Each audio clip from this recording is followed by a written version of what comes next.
knock sensors, and people on the bulletin boards are like, "Did you use General Motors?" And I'm like, "No." And they're like, "That's why." So you have to use their brand. Well, in that, when it comes to the in sensor. General Motors, like but these things, I would never buy Volvo.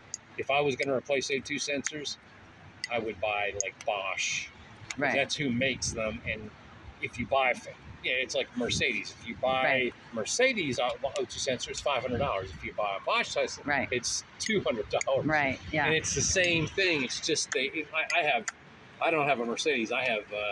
We have 5 Volkswagens. Yeah. And it's like you have to be really careful because you have to get the person that makes the OEM. But if you buy OEM Volkswagen, it's like, everything is double the price because it says Volkswagen. But I have a guy that I go to online and will be like, you can buy the OEM Volkswagen sensor, or you can buy this particular manufacturer, Phoebe or whatever. They make the sensor that's OEM, and it's instead of $210, it's $99. Ugh.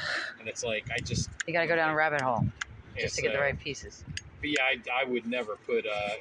I mean, that's also when you go to the dealership. Like I Googled, like repairs and stuff, and you'll go in and you'll Google the repair at the Volvo dealer is $1,000. Yeah, well, that's down the street. The mechanic, it's $400.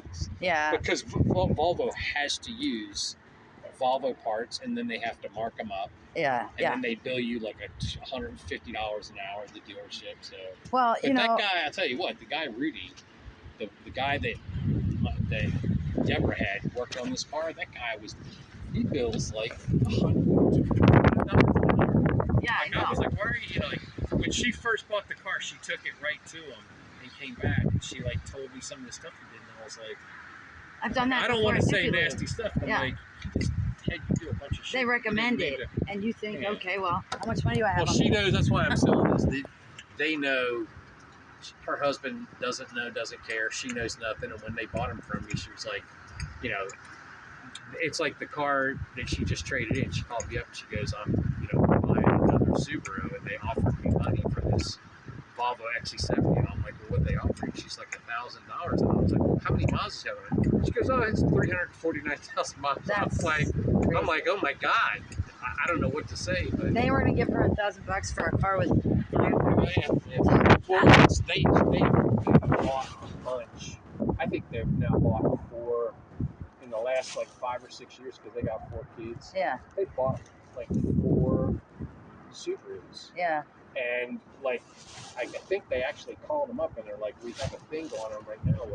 Drag it in and we'll trade in. Anything. And they needed a car because they had